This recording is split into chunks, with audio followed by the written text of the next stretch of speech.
Because written language and spoken language is really very different. Yes, of course. And if you would like me to, I can send you the quotes that I take, so that maybe if you'd like to fact check them. I can't send you the whole article, but I can send you quotes. Okay, no problem. Okay. Thank you. So just to check the facts that from the press release that I was looking at, this week there are engineering tests in Chile to prepare for 2 weeks of field experiments. Is that correct? Okay. And that's starting on June 17th? Yeah. Okay. That's coming up. Yeah. And so the plan is to eventually follow in NASA's Curiosity tracks in 2020? Yeah. Okay. All right. So the Life in the Atacama Desert project, how long has your team been working on it? Well, if you are looking back at the grand-grandfather or mother, because you never know with robots, right? Right. Of this field experiment, it all started back in 1997 with the NOMAD rover, and with David Weddergren. We were working already in the same capacity, except that we were just young NRCs, both of us, and that was our first mission. But NOMAD was definitely the first rover that was sent to the Atacama in trying a couple of things. The demonstration at the time was mostly about showing that rovers would be capable of traversing long distances. But since we had a rover in the desert in a place that was very much an analog to Mars, there was also some instrumentation. It was basic instrumentation at the time, mostly a camera and a few things. But we did some good science out of it. And we realized how good of an analog the Atacama was. So the next step for us, especially in light of the Mars exploration rovers, at the time, and I am a science team member on those missions, was really to do how, now that we are demonstrating that Mars is habitable with those rovers, how would you demonstrate that more than habitability, there is life? And because this is an interesting question, just astrobiologically, are all the habitable planets inhabited? Or, does habitability equate to life? I mean, we only have one point here on Earth, so, and if we only look at this one point, it's 100%, which I doubt, but, so it's, we wanted to go the next step, and the next step was how do you look for life with a rover? Right. And so we thought that the Atacama was perfect because it's such an arid place. It has a lot of analogy with Mars, not only the aridity, but also UVs and, lack of water, very old geology, very little erosion. The chemistry of the soil and the interaction of the soil with the atmosphere is also very much an analog to Mars. Right. So this is what triggered the second field experiment to the Atacama that was back in 2003, and that was the first iteration of Zoe Goes to the Atacama. Yes. In fact, at the time, Zoe was named Hyperion. That was the first incarnation of that rover. It was named what? Hyperion. Oh, okay. And so, but turned into Zoe after a year because we transformed the rover. At the time, what we did was to get a science payload integrated to the rover that was a lot closer to what we had on Mars and, much different from the one camera NOMAD had on. So now we started to have a thermal imager, a little bit like the Mini-TESS on the Mars rover field experiment. We had a stereoscopic camera imager. We had a fluorescent imager. So we're starting to be able to do a lot of science. But our quest for life in the Atacama was a surface quest. We just wanted to understand if a rover is capable of understanding, life, what is habitability in a desert that is very much Mars-like, and can it detect it? Yes. And so We had all sorts of experiments with the fluorescent imager, the imagers, the thermal imagery, etc. But on top of that, we had a little bit of smart added to the rover, which is that we were starting to think in terms of adaptive science and how can robots think by themselves. Right. How can you improve the productivity of a robot? And this has been a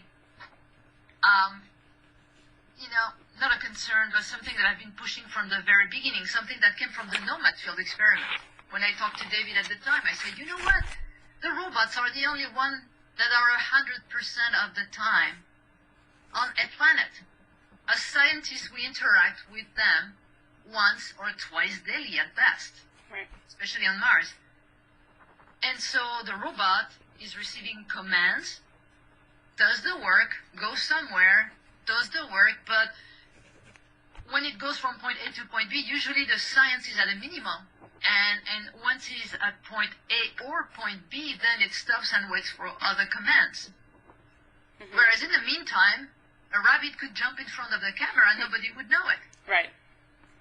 So this, to me, was a disturbing thought when thinking in terms of robotic astrobiology.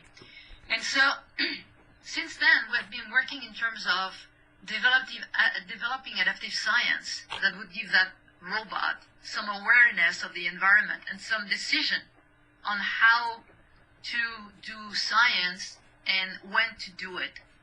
So on Zoe, the first incarnation of Zoe in 2003, it was more of a directed adaptive science in that it was in the form of templates. Okay. Say that we had this big experiment to look for chlorophyll-based life.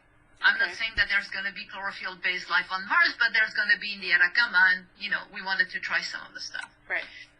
And so every time we would stop at a place and try to figure out whether or not there was chlorophyll-based life, mm-hmm. the whole experiment was taking an hour. Mm. And the response would be positive or negative. Mm-hmm. If it was a positive, then great. It was a negative, this is great too. This is a response. Right. But you don't have the data you want. Mm-hmm.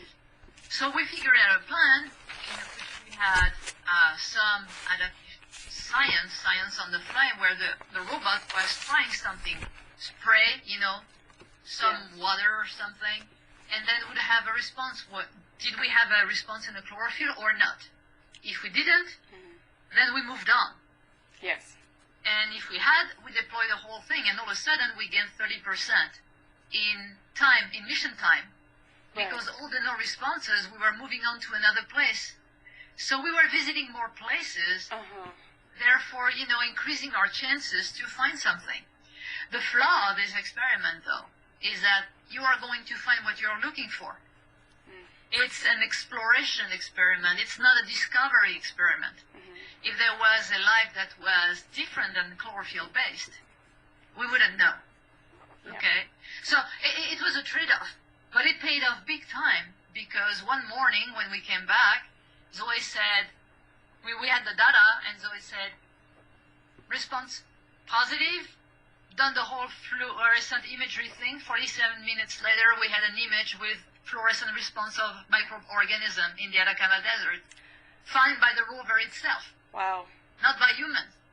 Decision made by the rover to continue on something. But, of course, the template was human at the time. It's not that the rover was thinking by itself, right? We actually gave the robot templates to do that. But that was the beginning. Okay. So, now, Zoe this time. Yes. Zoe this time. Finally, we get there. But no, it's some background, so I give you some. Zoe this time is, in terms of the search for life on Mars, a lot closer. And I think I'd say very, very, very close to what we want to do on Mars. If there is still life on Mars today, there hasn't, ever been life on Mars, it had to hide for a long time ago. Just because the conditions at the surface are very damaging for DNA-based life, So we are making assumption on the type of life, that could be there. Right. But we only have one model, and that's ours, and it works. And we know that the conditions on Mars were very similar to that of Earth at the beginning. Yes. So, of course, once again, it's a model, but we work with that. Okay. So, if life is there, it's on the ground, because on the ground, it's being protected from the UV. Mars has very little atmosphere. Yes. So, cosmic rays are, striking the surface.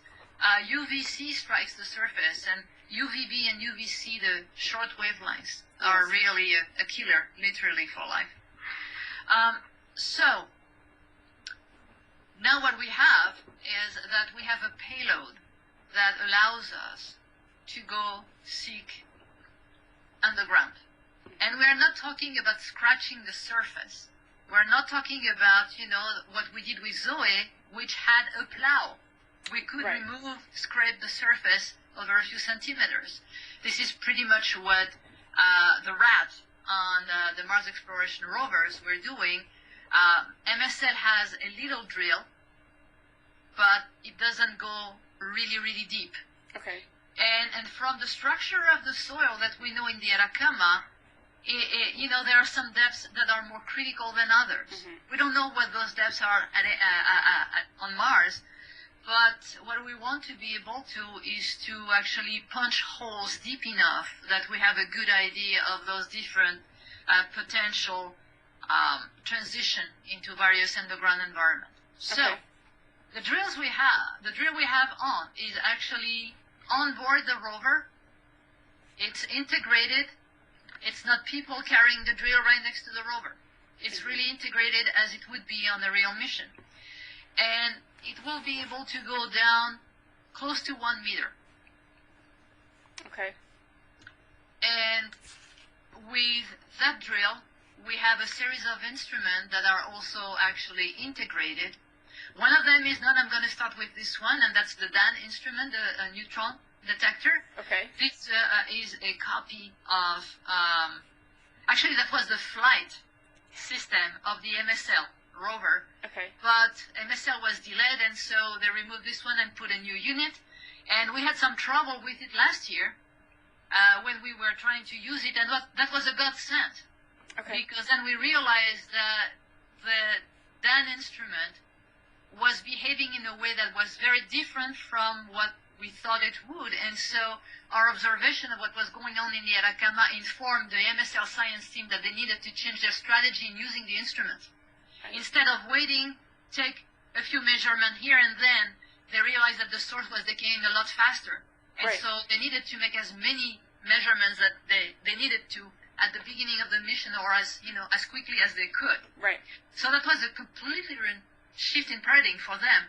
So there, see how testing instruments on terrestrial analogs was not exactly what we were hoping for us in the field. Right. That has some interesting information. Yes. Anyways, aside the DAN, we have a thermal imager that allows us to look not only at surface temperature, but the response of minerals. It's going to tell us what kind of mineralogy is around us. Okay. And this is equivalent to a number of instruments that have been flown on Mars, on rovers, on orbiters, and currently on MSL as well. Mm-hmm. We do have a Raman spectrometer.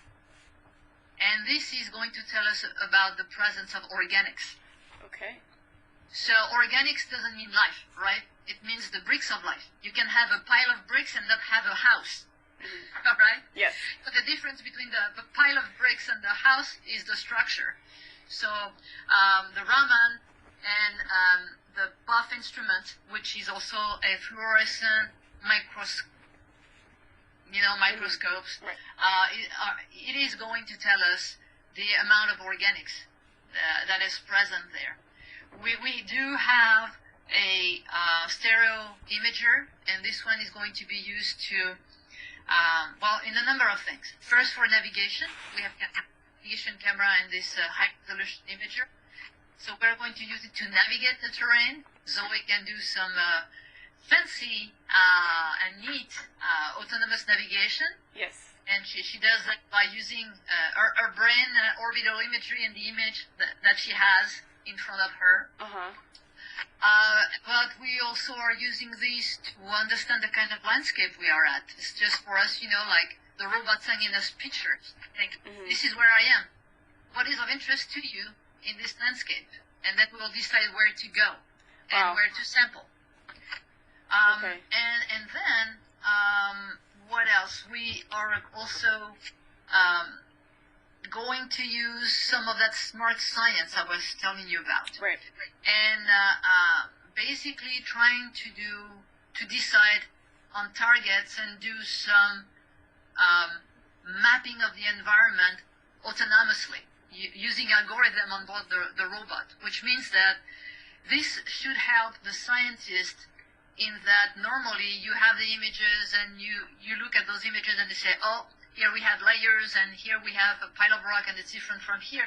Then the robot is going to start helping us with that. Wow. Which means that when you receive the data, you have a little bit of the cursory analysis that is being done by the robot and helps you make decisions faster on what is interesting when it comes to your mission objectives and what is less interesting. And then Zoe is literally going to help us pick targets of interest for our mission. Okay. Wow. Well, you answered like a ton of my questions. But thank you. I mean, this is such an exciting project. What's the most exciting part of the expedition for you? For me, what is extremely exciting would be to say, okay, for the first time, we have like a real drill. A real drill that is going to be working in mission configuration because we are doing this as a real mission simulation. Normally, I would be in the Atacama. I spend my life there in the Andes, in the Altiplano, in the Atacama. But I'm here right now with the science team, the remote science team, and we're going to receive those images like the people, the science team at MSL, the MER team, like I'm doing those planning, are receiving images from Mars. Yeah. And then we're doing commands and planning, day-to-day planning. We're going to send commands to the rover, looking at those images, analyzing them, looking at the data sent by the Raman and the thermal imager and the camera, and then going to say, okay, let's go there and let's drill here. Because this is an environment that seems to have all the right stuff to be a good environment for life. And so not only we're going to drill into those environments in planetary mission configuration for the first time, but at the same time, remember that the Atacama and its a desert on our own planet is not so well known at all. Right. So as we are going, we're making discoveries on our own and we're mapping our own planet. And we're doing this as if we were sort of aliens landing on this planet and trying to discover what this planet is about. Right.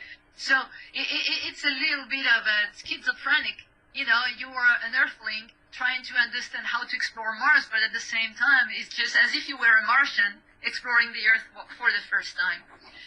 And what is good, though, too, is we're trying this technique for the first time. These are the first step into how maybe one day we're going to have answers about, is there really life on Mars? Because today, as of today, we've punched small holes, right? But they are in the very, very first few centimeters of the Martian surface. So we're just scraping the surface. Yeah. Now we are really punching those much deeper holes and trying maybe to get access to a place that may be more suitable for life on Mars. So, as I said when we started that conversation, this is really the first step of something that may one day give us a major, major answer, okay? Because we know that life, unless there is something we really don't understand about it, which could be, because we don't know much about life, and especially, on Mars, but this could be the way one day we get this answer. And so this is very exciting. And then also what is really exciting to me as someone who has been doing countless field experiments now is that we've never actually used the drill on the rover. It's going to be messy. We are going to flunk a number of things, and we are going to learn a lot of stuff. It's going to be frustrating. It's going to be a lot of, kicking and crying. Yeah. And I hope so. It will be this way if we are doing the stuff right. Because this is now that we need to understand what works and what doesn't, not when we arrive on Mars. And this is why those field experiments are so valuable to NASA and to any agencies. Right, and I was going to ask you what challenges there are, what you have come across so far that you've had to fix and hurry up and change, but it seems like, you're familiar with how frustrating it's going to be anyway, so. Well, here's a stupid question. Where do you put your drill on the rover? Do you put it in front, in the back, in the middle, on the side? Believe me, the answer is not cosmetic. And so we were all having these visions of hell, of the drill starting to punch holes and the whole rover starting to vibrate or starting to hover, or being stuck in the ground and not being able to move again because, a drill can be a nice anchor as well. Mm-hmm. And so we had to learn, how the drill would react in different type of environments. And so last year we took the drill itself, or actually different augers and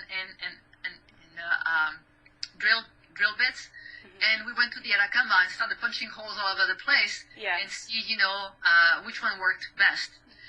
So this was one thing. So we decided to put the drill in the center of Zoe. This is the photograph you saw. Mm-hmm. It's very stable. Interestingly enough, it seems that the vibrations are being absorbed. There is not much vibration at all. And so this was a critical question because we have very sensitive instruments, not too far away from that drill. And so the last thing you want is to just get all your instrument completely, dysfunctional because you have this going on. They would not be working at the same time as the drill. Right. But you can easily imagine things getting unscrewed or, just because of vibrations. This happened all the time. Another big one for us really was, how do you deal with cross-contamination? Mm-hmm. And this one, I think this is where we are going to go through tests and trials. Okay. Especially in the delivery system, I had this vision of the first video that I actually saw from the carousel with the different cups. And when you have thick, muddy material, it's no big deal. It falls. Mm-hmm. But when you have powdery, material, all of a sudden the thing is sprayed all over the place, and imagine that you have wind as well in the Atacama, and a lot of wind. So it's not like the lab. Yeah. And so all of a sudden, not only you have your sample in the cup you want, but pretty much in, all the nearby cups as well. And so how do you make sure that the material you find that in one hole is not just leftovers from a material for another one? These are the kind of questions we try to figure out answers to, and I think will improve with time. But these are key questions as well for the exploration of Mars. Yes. Okay. So this is a really broad question, and you may or may not be able to answer it. But what is your vision of Mars for the future? Like, if microbial life is found, could this be a place for human habitation or mining of resources at one point? It's an incredibly important question, and we're in the thick of it right now. Mars, like the planet of the solar system, is under what we call planetary protection agreements.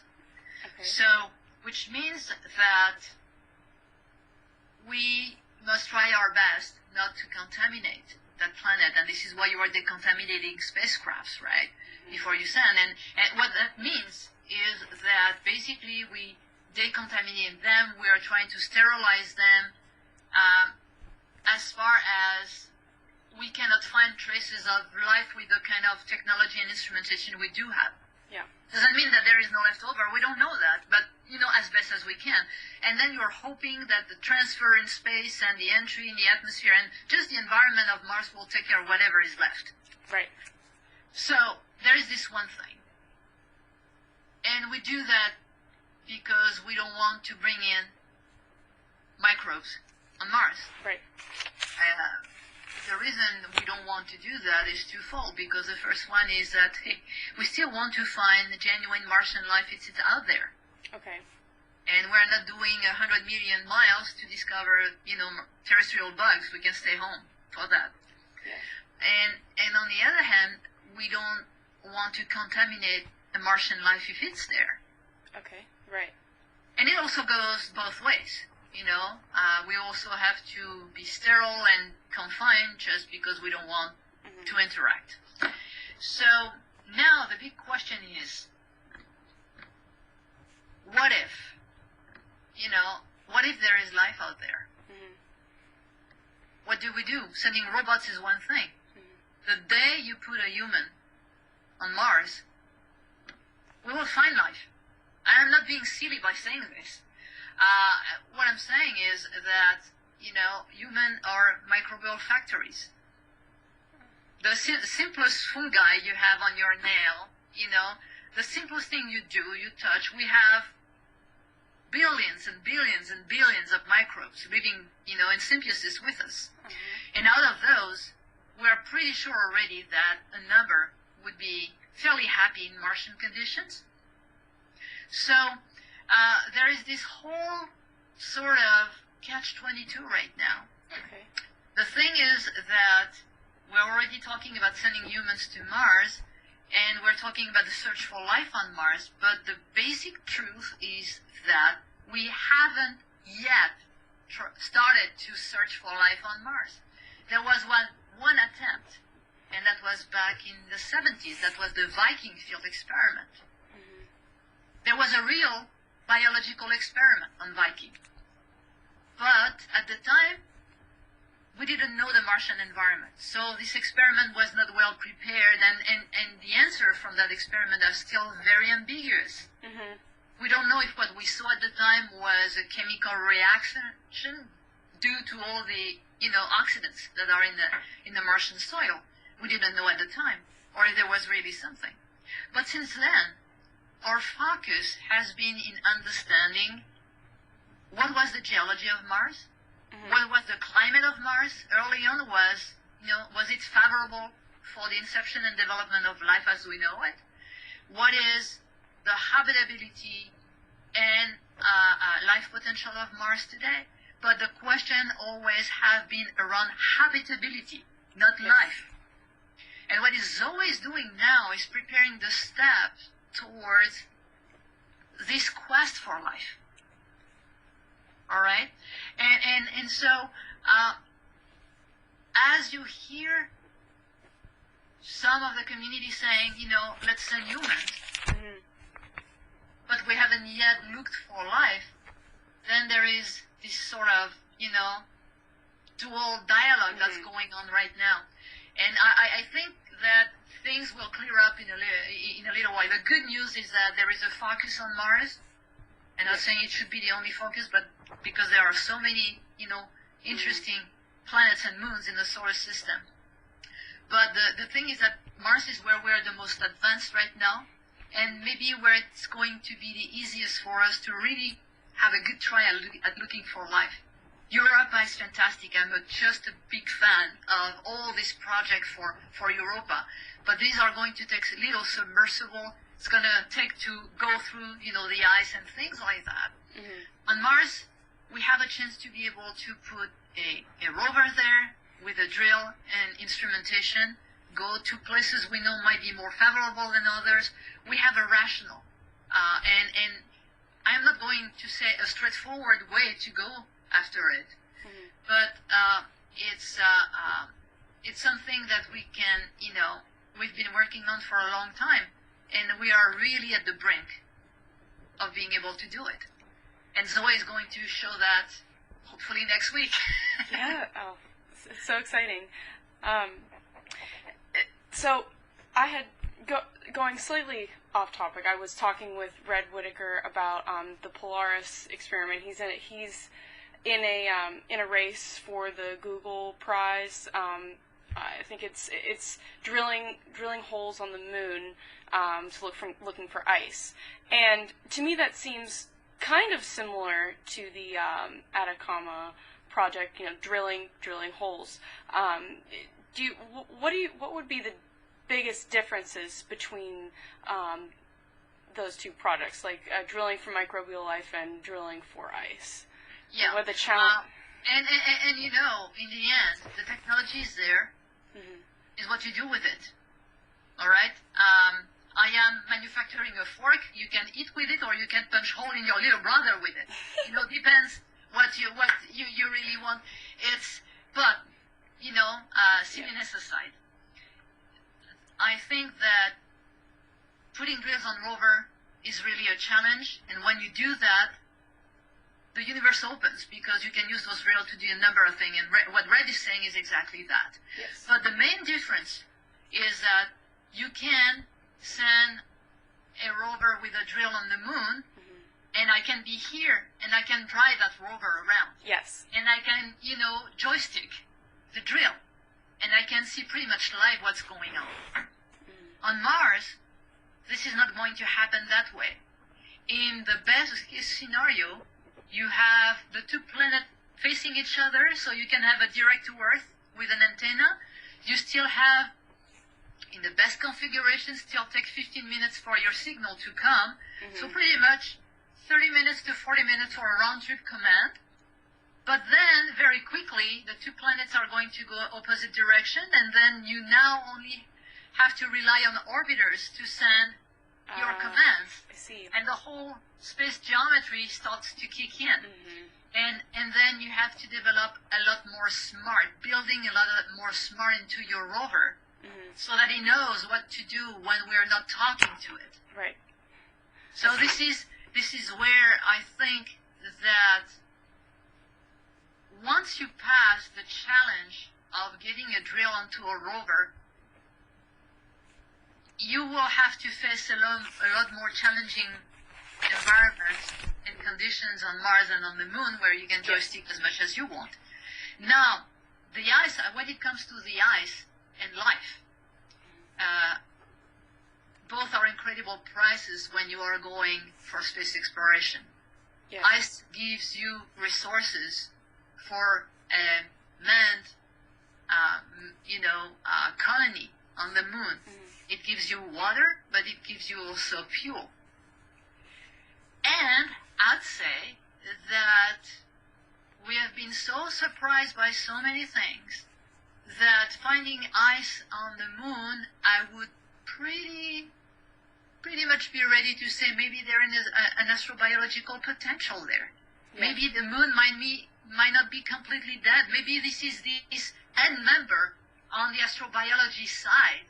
But what a wonderful demonstration will that be? Can you imagine if we were to find some traces of life on the moon? Man, life is everywhere in the universe, right? For sure. So, I'd say, I think that the resources aspect is the most interesting. It's the most important when it comes to the moon. And there, if you can demonstrate that you can extract, find, and use those rovers mostly as a reconnaissance, that you can send those on the moon. The rover don't mind being exposed for long hours to cosmic rays, right? They might not have the brains of an astronaut, but they have the robustness. They don't care about physical resistance. An astronaut can be out for 8 hours, but there are risks associated to that. You have the radiation, you have the exhaustion, and you have a number of things going on. Yes. So basically what you want to do is to use those teams of astronaut and rover, maybe using the brain of the astronaut to define where are the best places to look for ice, and then send your rover scout for those places. So have this team, this synergy working together, so that now you can try to exploit the resources of the moon and make it a place where human colonies can start, growing and developing. Right. So in that, the drill and the rover is a tool. The life aspect on Mars comes with many more challenges when it comes to direct command rovers. The challenge brings also, incredible progress, because you need to respond to all these challenges. So you need to have lots of people thinking about it, and big progress are coming from this. Mm-hmm. And in the end, the price is that, is there life on Mars? Was there a second Genesis? Or are we cousins? And what does that say about the abundance and distribution of life in our universe? Mm-hmm. So, both are extremely important for mankind in terms of what they mean in terms of space exploration and where we are at right now. One is directly, practically applicable. That's the need for resources when you do this, when you explore. The other one has a profound implication for our, research of life in the universe. Yes. Fantastic. So you've answered all of my questions, and you've been a great interview. Thank you so much for your time. Is there any Is there anything else that you'd like to add? Well, I'd say if you think about something that you wanted to ask me, after the fact, I am around. So just send me an email. You have my email address? Actually, would you mind giving it to me? No problem. So it's Natalie, but there is an H. Yes. Nathalie. Okay. Cabral, Cabrol, at nasa.gov. Please, a favor I'm going to ask you, otherwise the SETI Institute is going to kill me. When you're doing quotes or when you're presenting your paper, my institution should be phrased this way. Should be that I am a principal investigator at the Carl Sagan Center of the SETI Institute. Okay? Yes. Slash NASA Ames, because if I don't put NASA Ames, they are going to kill me here. The thing is that I'm a SETI PI, but I'm working at NASA Ames, and my office is at NASA Ames. So they want both to be named. Is this clear, or do you want me to send this on an email? It is clear. That was actually what I was going to ask you, what your title exactly was. But okay, so actually, one more time. So you're principal investigator for the Carl Sagan Center of the SETI Institute, correct? SETI Institute, yeah. SETI Institute. And then you also said NASA too? NASA Ames. NASA Ames Research Center. Okay, I got it. So you put just a backslash between the two of them or whatever. Yes. But they need to be both referenced, otherwise I'm going to hear about it. No problem. You can. I've got you. Okay. So yes, is there anything else that you'd like to add about the project? Oh God, when you start talking about those things, it's just what I'd say. I think that what we need to really emphasize is that what Zoe is doing right now is really putting us, how would I say that? It's really the brink of something big on Mars, because now if we make that demonstration, then we will be able to go after life. Whereas in the past, and even right now, we have been looking at habitability and the presence of the bricks of life. Okay. Right now, we really want to try to dig a little deeper to depths where, it might be possible that life might still be there. Okay. So we are at the brink of something big, hopefully. Yes. Yes, and I probably will have follow-up questions or, just confirmation on some things for accuracy, but this is, I don't really have a deadline for it yet, so I'll be writing it next week, and you might. What I'm saying is you might not get the email for a few days with follow-up questions. That's fine. Okay. All right. Well, thank you so much, Doctor. It's been a pleasure. Each other too. That's a lot better this way. You know what, it really is, and I should do that more often. But thank you so much. It was a pleasure. Yes. All right. Well, have a nice day. Have a nice weekend too. Okay. Bye-bye. Bye.